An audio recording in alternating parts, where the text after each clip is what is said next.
Woman sues Elon Musk for child support. But the baby is a reborn doll. The morning of March 15, 2025, started like any other in Austin, Texas. The sun was rising over the sprawling cityscape, casting long shadows across the glass towers of downtown. But by 9 a.m., the internet was about to explode with one of the most shocking celebrity scandals of the year. Sarah Martinez, a 34-year-old freelance graphic designer from San Antonio, was about to become the most talked-about woman in America. She had just filed a lawsuit that would send shockwaves through social media and mainstream news outlets alike. She was suing Elon Musk for child support, claiming he was the father of her 6-month-old baby. The first headline appeared on TMZ. At 9:17 a.m., breaking, woman sues Elon Musk for child support, claims billionaire is father of her baby. Within minutes, the story was trending on every major platform. The accompanying photo showed Sarah pushing a pristine white baby stroller through a San Antonio park, her long, dark hair flowing in the Texas breeze, wearing a simple blue dress that made her look both vulnerable and determined. At Tesla headquarters, Elon's legal team was scrambling. James Richardson, his lead attorney, immediately issued a statement. Mr. Musk is surprised by these allegations and has no knowledge of Ms. Martinez or any relationship with her. However, he is confident that the truth will prevail, and he looks forward to resolving this matter in court. But the damage was already done. Within hours, Sarah's photo was everywhere. News anchors on CNN, Fox News, and MSNBC were all covering the story. Entertainment Tonight dedicated their entire evening segment to speculation about the mysterious woman who dared to challenge one of the world's richest men. On the streets of Austin, reporters were conducting impromptu interviews. Maria Gonzalez, a local teacher, shook her head in disgust as she spoke to a Channel 7 news crew. If he's the father, he needs to step up. Money doesn't give you the right to abandon your responsibilities. Her sentiment was echoed by dozens of others throughout the day. Meanwhile, Elon himself was dealing with the fallout in his typical fashion. At 3:42 p.m., he posted on X, "I have never met this person in my life. This is clearly an attempt to extract money through false claims. The truth will come out." The post received over 2.3 million views within the first hour. But the internet had already made up its mind. Gossip blogs were working overtime, publishing elaborate theories about secret rendezvous between Elon and Sarah. Exclusive timeline of Elon Musk's secret romance, read the headline on Hollywood Insider, complete with fabricated details about supposed dates at upscale Austin restaurants. Sarah, for her part, remained mysteriously silent. Her small apartment in San Antonio was surrounded by news vans, but she refused all interview requests. Her neighbors described her as quiet and private, someone who kept to herself and was rarely seen without her baby stroller. The legal documents filed in Travis County Court painted a picture of a brief but intense relationship. According to Sarah's filing, she and Elon had met at a tech conference in Austin in June 2024. She claimed they had a 2-week romance that ended abruptly when Elon lost interest and moved on to other pursuits. The filing detailed her pregnancy, the birth of their son, whom she had named Ethan Musk Martinez, and Elon's alleged refusal to acknowledge paternity. She was seeking $50,000 per month in child support, plus coverage for medical expenses and education costs. Judge Patricia Thompson, a no-nonsense family court veteran, reviewed the case and scheduled a preliminary hearing for April 10th. "This court takes all paternity claims seriously," she announced to the packed courtroom. "We will determine the facts and ensure the best interests of the child are protected." As night fell over Texas, the story had gone global. International news, outlets from London to Tokyo, were covering the Musk baby scandal. Social media was divided into camps. Team Sarah, who believed a powerful man was trying to escape his responsibilities, and Team Elon, who saw this as a transparent money grab. What none of them knew was that the truth was stranger than any of them could imagine. 3 weeks later, on April 7th, 2025, Sarah Martinez finally broke her silence. She had agreed to an exclusive interview with Good Morning America, and the entire nation was watching. The ABC studio in New York was buzzing with anticipation as host Robin Roberts prepared for what could be the interview of her career. Sarah walked onto the set looking nervous but determined. She wore a simple black dress and carried a large designer diaper bag. the kind that screamed, "Expensive baby on board." Her hands trembled slightly as she sat down across from Robin, but her voice was steady when she began to speak. "I want people to understand," Sarah began, her Texas accent soft but clear. "This isn't about money. This is about a father taking responsibility for his child."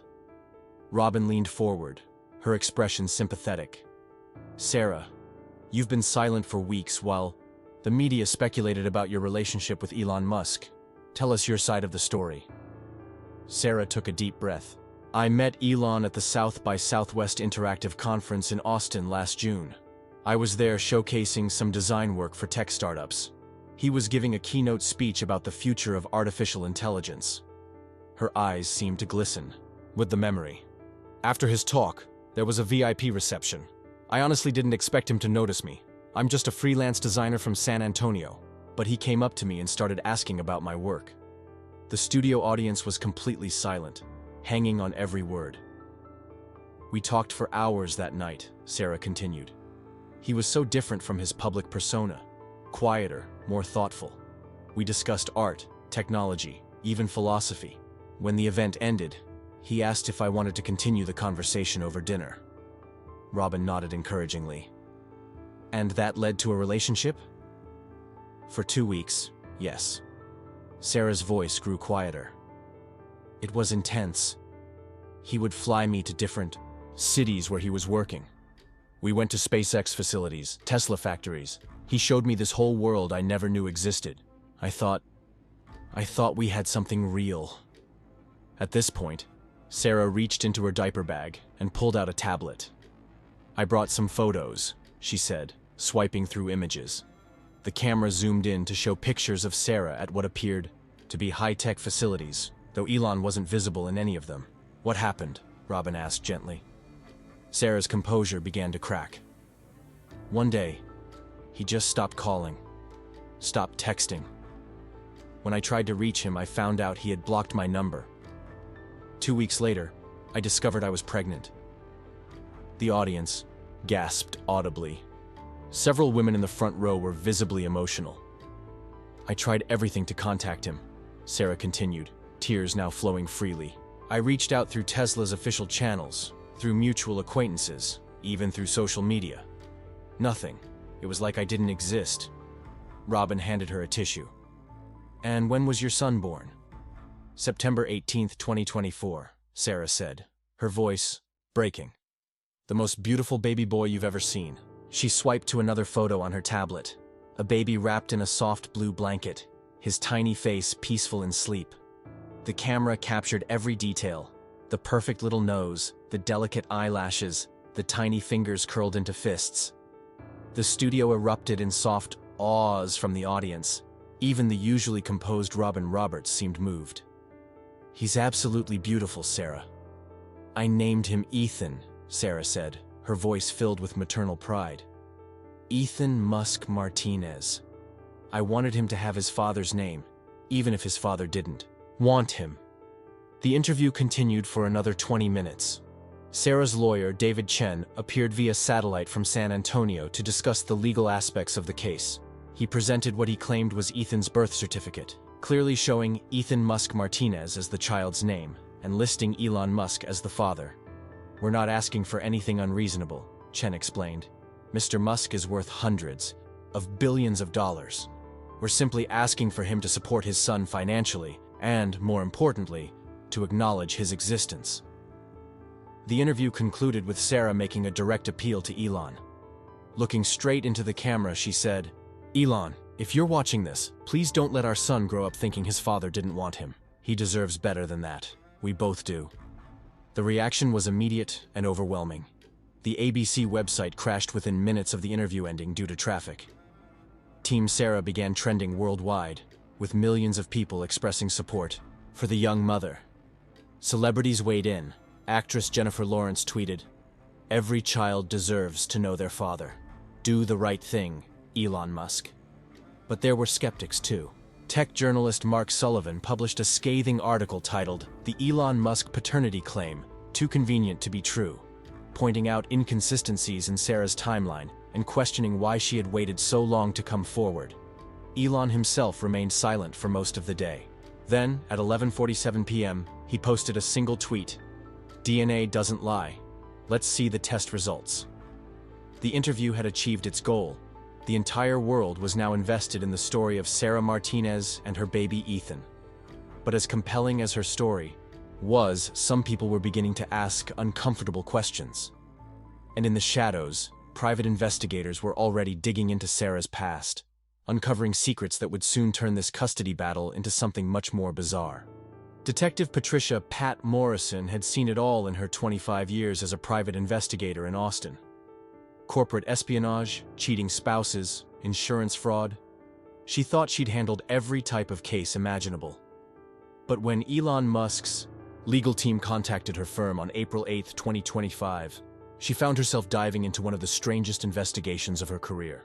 "We need you to do a complete background check on Sarah Martinez," James Richardson had told her during their initial meeting at his downtown Austin law office. "Client confidentiality is paramount, and we need facts, not speculation." Pat began her investigation the way she always did, with public records and social media. Sarah's digital footprint was surprisingly sparse for someone her age. Her Facebook account had been created only 2 years ago, and her Instagram was mostly filled with stock photos of coffee cups and inspirational quotes. But it was what Pat found buried in internet forums that made her raise an eyebrow. On April 12th, Pat was sitting in her cluttered office, surrounded by printouts and multiple computer screens, when she discovered Sarah's activity on a forum called REBORNDOLL.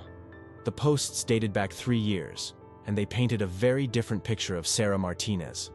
"I just got my newest edition," read one post from Sarah's username, Sarah Designs 34. "She's a 20-inch newborn sculpt by Donna Rubert. The rooting is incredible. It took 89 hours to complete. Can't wait to take her out for walks." Pat scrolled through dozens of similar posts, photos of incredibly realistic baby dolls, discussions about reborning techniques, and detailed conversations about making the dolls look and feel as lifelike as possible.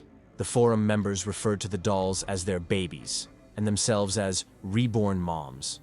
Dr. Elena Rodriguez, a forensic psychologist Pat often consulted, agreed to review the forum posts. "This is fascinating," Elena said during their phone call. The reborn doll community is primarily therapeutic. Women who've experienced pregnancy loss, infertility, or empty nest syndrome. But in some cases, the line between therapy and delusion can become blurred. Meanwhile, Pat's investigation into Sarah's background revealed more troubling details. Medical records, obtained through legal channels, showed that Sarah had suffered a miscarriage in January 2024, 6 months before she claimed to have met Elon Musk. Her therapist's notes, released under court order, described a woman struggling with severe depression and an unhealthy attachment to surrogate objects. On April 15th, Pat made a breakthrough. She had been studying every photo Sarah had shared publicly, including those from the Good Morning America interview. Using photo analysis software, she noticed something that made her heart race. In one of the baby photos, she could just barely make out what appeared to be a manufacturer's stamp on the back of the infant's neck, exactly where reborn doll artists typically place their signatures. Pat immediately contacted Dr. Marcus Webb, one of the world's leading experts on reborn dolls and the psychology behind them. Dr. Webb examined the photos from his laboratory at the University of California, Berkeley. "The skin texture is too perfect," Dr. Webb explained during their video call. "Real newborns have slight imperfections, small blemishes, uneven coloring. This baby's skin has the waxy, uniform appearance typical of high-end vinyl reborn dolls. Additionally, the positioning in every photo is identical. Real babies are constantly moving, even in sleep." The evidence was mounting, but Pat needed more. She decided to take a more direct approach. On April 18th, she traveled to San Antonio and began surveillance of Sarah's apartment. What she observed over 3 days confirmed her suspicions. Sarah followed the exact routine of a new mother, leaving her apartment with a stroller at specific times, visiting baby stores, even stopping at a pediatrician's office. But something was off. The baby never cried, never moved, and was always perfectly positioned in the stroller. Pat managed to get close enough during one of Sarah's outings to a local Target to observe the baby directly. Through her telephoto lens, she could clearly see that the infant was too still, too perfect. When Sarah picked up the doll to adjust its position, Pat noticed that Sarah handled it with the careful, practiced movements of someone who knew she was holding a fragile object, not a living child. The final piece of evidence came from an unexpected source. Maria Santos, who worked at the pediatrician's office Sarah had visited, contacted Pat after seeing news coverage of the case. "That woman never actually brought a baby in," Maria told Pat during their clandestine meeting at a coffee shop. "She made an appointment for a newborn checkup, but when she arrived, she just sat in the waiting room with her stroller. When we called her back, she said the baby was sleeping and she didn't want to wake him. She rescheduled twice and then stopped coming altogether." By April 20th, Pat had compiled a comprehensive report that painted a clear picture. Sarah Martinez was likely suffering from a psychological condition that had led her to believe her reborn doll was a real baby, and she had constructed an elaborate fantasy involving Elon Musk to give her child a father. The question now was how to proceed. The upcoming court date was April 25th, and Elon's legal team had to decide whether to expose Sarah's condition publicly or handle the matter more delicately. As Pat finished her report, she couldn't help but feel sympathy for Sarah. This wasn't a case of deliberate fraud. This was a woman whose grief and mental health struggles had led her to create a reality that felt more bearable than the truth. But the truth, as Pat had learned in her career, had a way of coming out whether people were ready for it or not. April 25, 2025, dawned gray and drizzling in Austin, Texas. The Travis County Courthouse was surrounded by news vans, protesters, and curious onlookers who had gathered to witness what many were calling the trial of the century. Judge Patricia Thompson had moved the hearing to the largest courtroom in the building to accommodate the media presence, but even so, security guards had to turn away dozens of reporters who couldn't get credentials. Sarah Martinez arrived at 8:30 a.m., 30 minutes before the scheduled hearing. She looked pale and drawn, wearing a conservative navy blue suit that seemed too big for her diminished frame. Most notably, she was alone. No baby stroller, no diaper bag, no sign of the child that was supposedly at the center of this legal battle.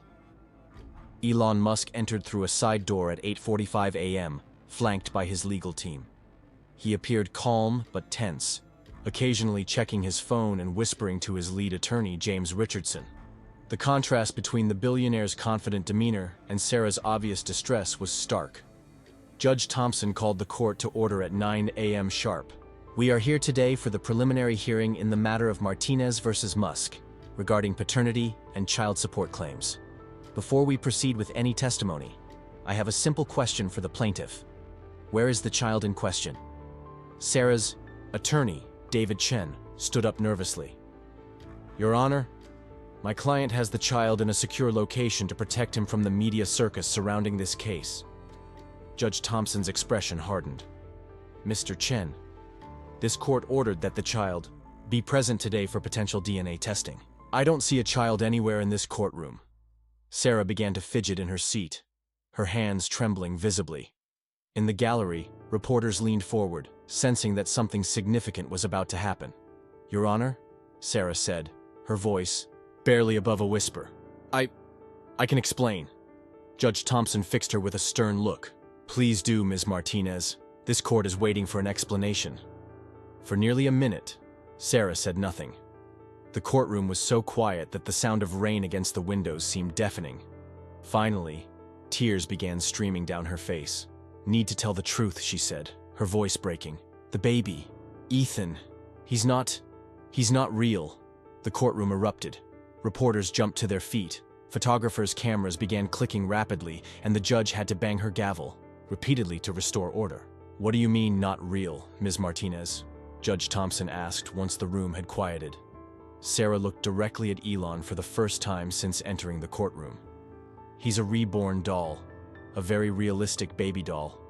I named him Ethan, and I've been caring for him like he was my real son." The silence that followed was deafening. Elon's expression shifted from tension to something approaching relief mixed with concern. His attorney, James Richardson, allowed himself a small smile before quickly composing his features. Judge Thompson leaned back in her chair, clearly processing this unexpected turn. "Ms. Martinez, Are you telling this court that you filed a paternity lawsuit against Mr. Musk for a doll? Yes, Sarah whispered, her voice so quiet that the court reporter had to ask her to repeat herself. Yes, Your Honor. David Chen, Sarah's attorney, looked as shocked as anyone in the room. He whispered urgently to his client before standing. Your Honor, I request a brief recess to confer with my client. I was not aware of these circumstances. Denied, Judge Thompson said firmly. Ms. Martinez, I want you to explain to this court exactly what happened here. Sarah wiped her eyes and took a shaky breath. I lost a baby in January 2024, a miscarriage at 6 months. I couldn't handle it. My therapist suggested I might benefit from a reborn doll as a transitional therapy tool. I bought one, and I named him Ethan. Her voice grew stronger as she continued. At first, it was just therapeutic. But after a while, he felt so real to me. I started taking him everywhere, treating him like my real son. When I saw all the media attention that other women got for claiming paternity against celebrities, I thought maybe if I could make people believe that Elon was Ethan's father, then Ethan would be real too.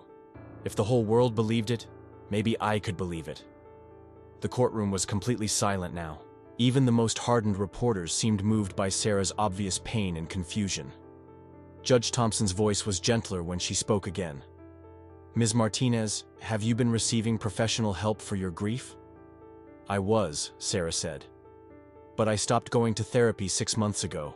I told my therapist that I was feeling better, but really, I just wanted to live in the fantasy where Ethan was real. Elon Musk stood up slowly. Your Honor, may I address the court? Judge Thompson nodded. Ms. Martinez, Elon said, turning to face Sarah directly. I'm sorry for your loss. No one should have to go through what you've experienced. I hope you'll accept my offer to cover the cost of whatever therapy or treatment you need to heal from this. Sarah looked up at him with surprise and gratitude. Thank you, she managed to say. Judge Thompson made her ruling quickly. This case is dismissed with prejudice. Ms. Martinez, I'm ordering a psychological evaluation and requiring you to resume therapeutic treatment. However, given the circumstances and your willingness to tell the truth, I will not be pursuing charges for filing false documents. As the courtroom cleared, Sarah sat alone at the plaintiff's table, finally free from the elaborate fantasy she had constructed, but facing the painful reality she had been trying to escape. The story that had captivated the world for weeks was ending not with a dramatic custody battle, but with a broken woman's admission that sometimes grief can make us create the impossible just to survive. Outside the courthouse, news anchors were already broadcasting the stunning revelation to a worldwide audience that had been following every twist of the case. The phrase Elon Musk baby doll hoax was trending globally within minutes. But for Sarah Martinez, the real work was just beginning.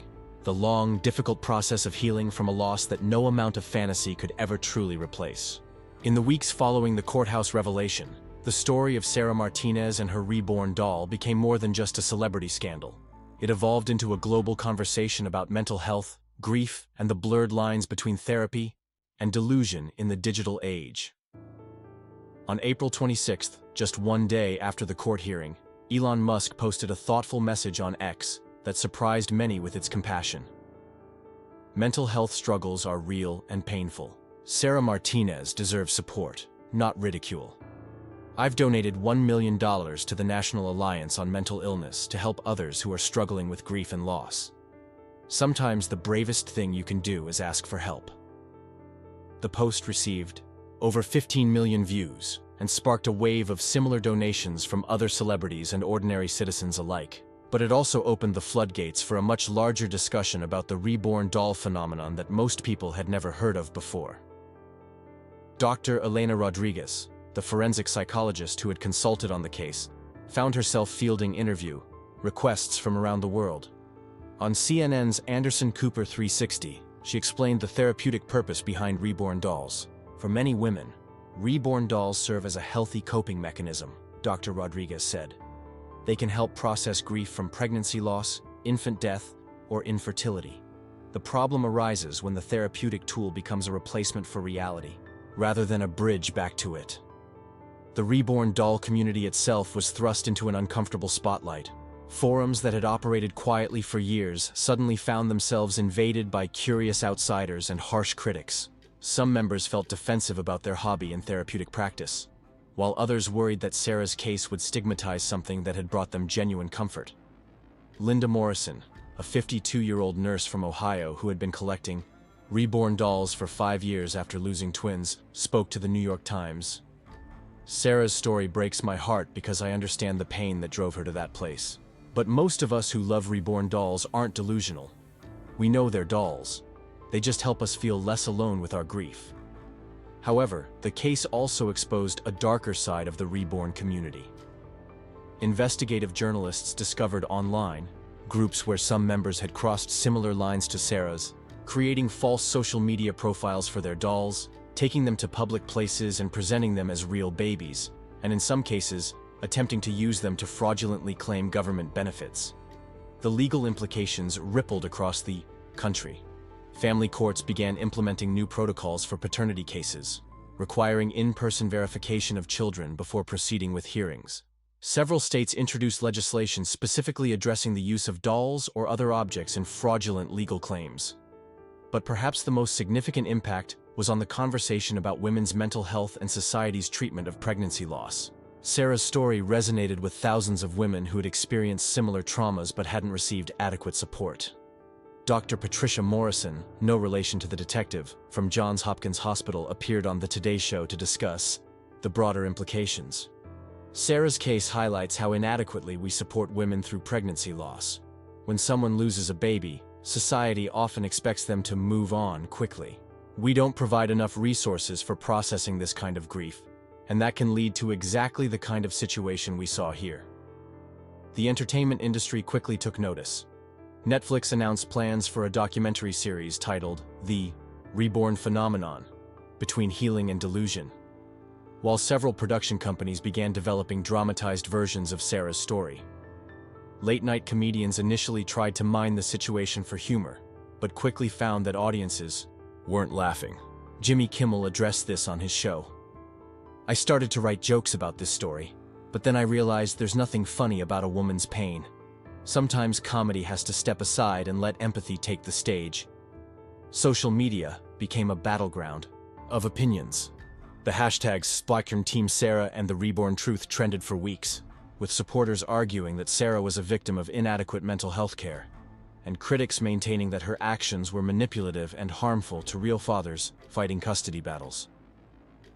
3 months after the court hearing, Sarah Martinez gave her first and only follow-up interview to Barbara Walters for ABC's 2020.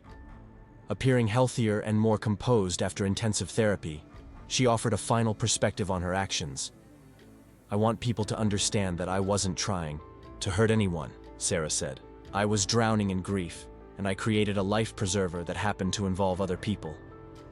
I'm not proud of what I did, but I'm grateful that it led me to get the help I needed. If my story can help other women who are struggling with loss to seek support before they reach the breaking point I did, then maybe something good can come from all of this." Dr. Michael Torres, Sarah's new therapist, appeared alongside her in the interview. Sarah's case is unusual in its public nature, but the underlying psychology isn't uncommon.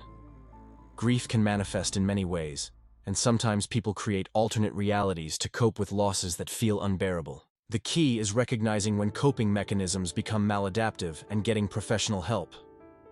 By the end of 2025, Sarah's case had inspired new research into postpartum grief therapy, changes in legal procedures for paternity cases, and a broader cultural conversation about how society supports women through reproductive trauma. Reborn doll manufacturers reported both increased sales and increased scrutiny, with many implementing guidelines to help identify customers who might be using their products in unhealthy ways.